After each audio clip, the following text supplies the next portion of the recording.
Hello, friends. We are back for another quick conversation this week that is more broadly about how we're thinking about professional development as pharmacists and healthcare providers in general. So, oftentimes, these Wednesday conversations that we have are specific to health content writing, and health content writing is relevant to today's conversation, but this is actually a more expansive and comprehensive conversation that I wanted to have with you today. If you happen to see the poll that I posted earlier, where I asked about at this point in your career as a pharmacist or healthcare provider, other type of healthcare provider, which is more important to your professional development? I gave three options. I said, are more skills important? Are more degrees or certifications important? Or is something else more important? Like, is neither of those options most important for you right now? And so far, there are about 30 folks who have answered, and most folks have said that gaining more skills is more useful to your professional development at this point in your healthcare career trajectory.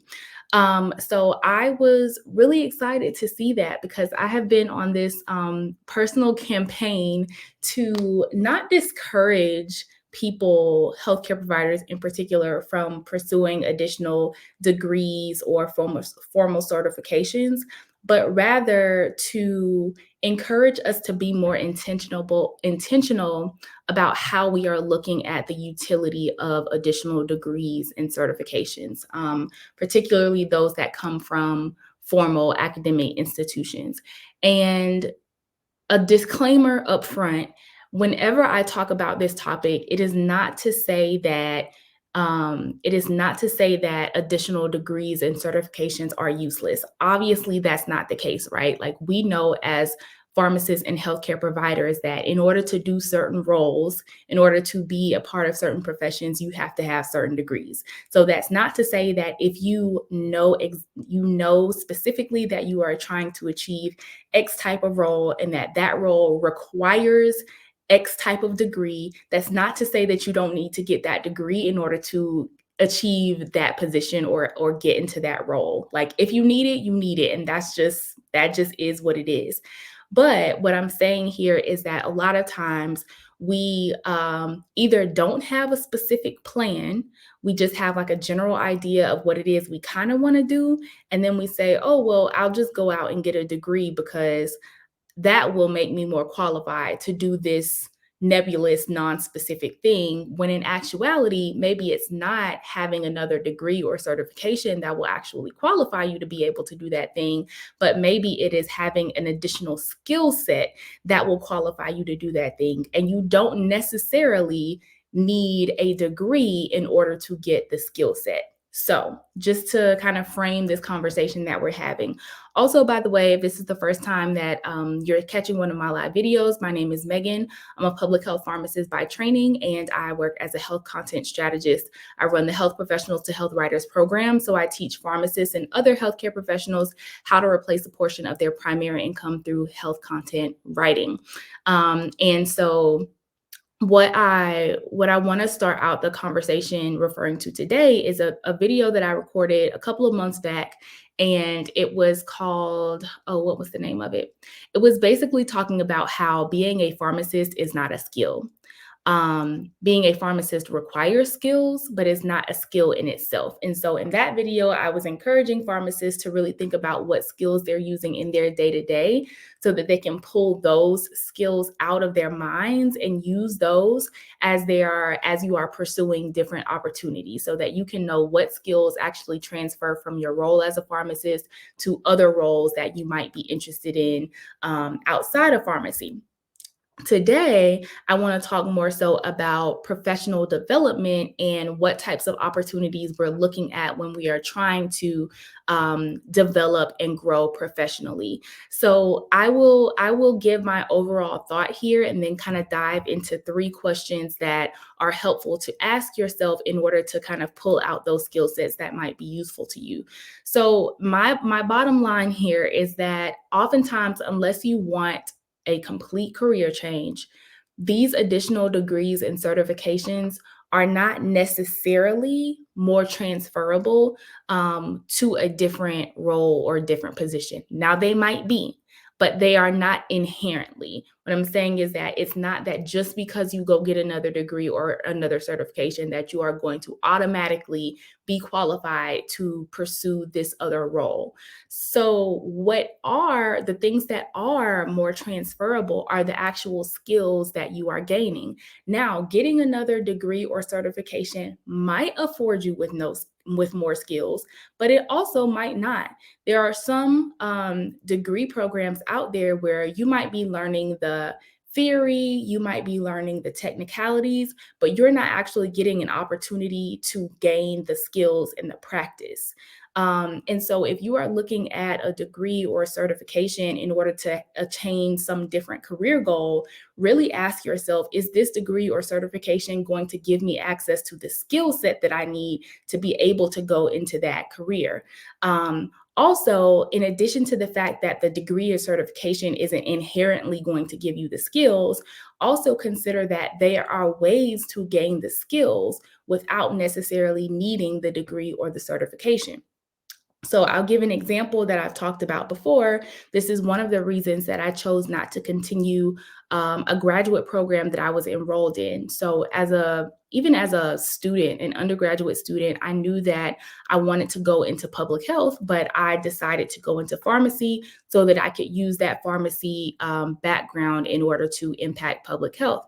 So it had always been a dream of mine to go to public health school, but pharmacy school was expensive enough and I had enough loans from that. And so I was just not okay with the idea of taking out more loans to add on an MPH on top of that. So eventually, I can never remember the exact date, but I think it was around 2017 when I finally had the money to be able to pay for an MPH program out of pocket. I enrolled in a Master of Public Health program. That happened to be around the same time that I had discovered freelance health content writing. And so, at the same time as I was enrolled in that program during that same semester, I had a 1 year old and almost 1 year old. I was planning a wedding and then I got married. I was doing my freelance health content writing. I was working my full time job and I had enrolled in that Master of Public Health program. And I quickly realized that I had way too much going on and I was not going to be able to do all those things. So, what I had to decide between was, do I continue my MPH program? Do I finish this semester and then keep going? Or do I choose to finish this semester and then stop so that I can continue to pursue the health content writing opportunities that I had just kind of stumbled across? And ultimately, I decided not to continue the master's program for a few reasons. Two of the main reasons were that, one, I was already in public health. I was working for the CDC at the time. I had been at the CDC on multiple occasions. I had plenty of public health experience. I had an extensive public health network. I didn't necessarily need the title at that point in time in order to do what I was trying to do, because I didn't have there was no specific point that I was trying to get to that was requiring me to have that degree when I had the experience and I had the network. So it wasn't necessary for me from a public health career perspective. And also, I was not willing to stop the progression and the development of my skill set in health content writing for the sake of getting that degree for a non-specific reason, because that was the opportunity cost, right? If I chose to continue on with this degree, that meant that I was letting go of the skill set that I was in the middle of honing and practicing and gaining. And if I chose to discontinue the degree, that meant that I had more of an opportunity to build and develop that skill set over time. So I prioritized the development of that health content writing skill set over that degree program in the moment, because I had a more specific plan and saw a more clear path with that skill set than I did with that degree program.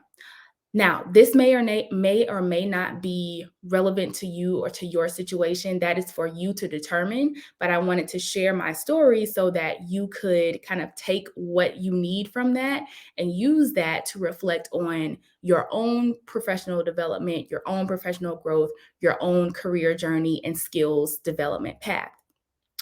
When you're thinking about what's next, think about where you actually envision yourself. Like, what is the end goal, right?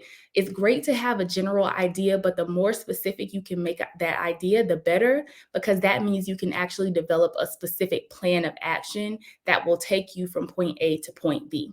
So once you have a vision of where you are trying to go that is as clear as possible, these are 3 questions I recommend asking yourself. Number one, what skills do I need in order to achieve this goal? Don't worry about a degree right now. Don't worry about a certification unless those things are mandatory and non negotiable for where you're trying to go. If they're mandatory and non negotiable, then you already know what you need to do. And honestly, you can turn this off. But if they are not mandatory and non-negotiable, don't think immediately about degrees or certifications that you need. Think about the skills that you need. What skills do you need in order to reach this goal? Here are some examples of skills, because we don't always think about skills development as healthcare providers. So examples of skill sets: data analysis is a skill set. Innovation thinking is a skill set. Team building is a skill set. Medical writing is a skill set. As you all know, if you watch my videos and see my content, there are lots of different types of medical writing. So go deeper into that. Is it regulatory writing? Is it scientific publications? Is it health content writing? These are all skill sets. Design is a skill set. Okay, so that's how I want you to be thinking when you're thinking about what skills you will need in order to reach point B, wherever you're trying to go. Once you have a sense of the skills that you will need to get to that goal, the next question to ask yourself is, do I already have these skills? Do I already have them? Yes or no?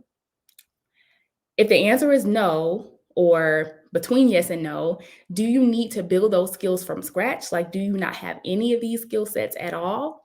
Or is it that you have some level of skills here, but you need to build them, or you need a refresher, or you just kind of need to go from where you are, but you already have some type of foundational skill set here? This question is trying to get at how much work is it going to require for you to gain the skills that you need, that you've identified in question one. So question one, what skills do you need in order to reach your goal? Question two, do you already have those skills? Do you need to build them from scratch, or do you need a refresher? And then the last question is, okay, if you do need to build those skills from scratch, how can you get those skills? If you do need a refresher on them, how can you get refreshed on these skills? Again, don't immediately think about degree programs, certifications.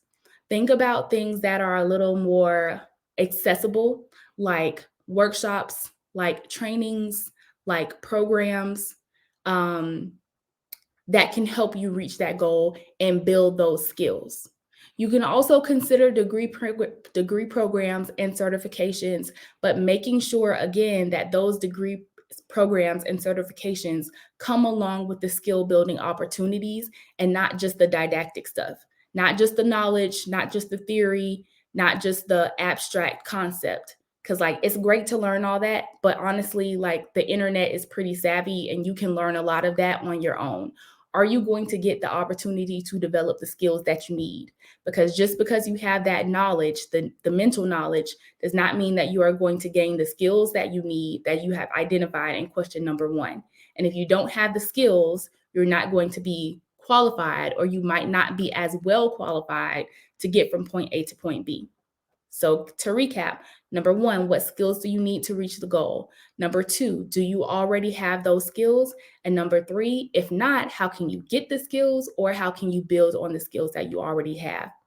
And with your answers to those 3 questions, what you can do from that point is develop your action plan to move forward on securing and acquiring those skills. And you are ensuring that you're coming from a place of skills development and not just getting a degree for the sake of getting a degree, getting a certification for the sake of getting a certification, getting a new title for the sake of having more letters after your names. I'm trying to stop myself from going into a whole rant about titles and the obsession that we have with titles as healthcare providers, but I'll save that for another day. For now, I'm going to leave you with those 3 questions. Hopefully, you're able to get a better sense of what skills you actually need to develop, and create a plan for developing those skills. If health content writing is one of those skills, You already know that the Health Professionals to Health Writers program is available to you. So if you're interested in joining the May cohort, you can always leave a comment that says write or shoot me a DM and we can talk about it. But think widely, right? Maybe health content writing is not the skill for you. Maybe it's something else. Think about what that something else is and then develop a plan of action for you to get from point A to point B. That's all for this evening, y'all. I hope you have a good one.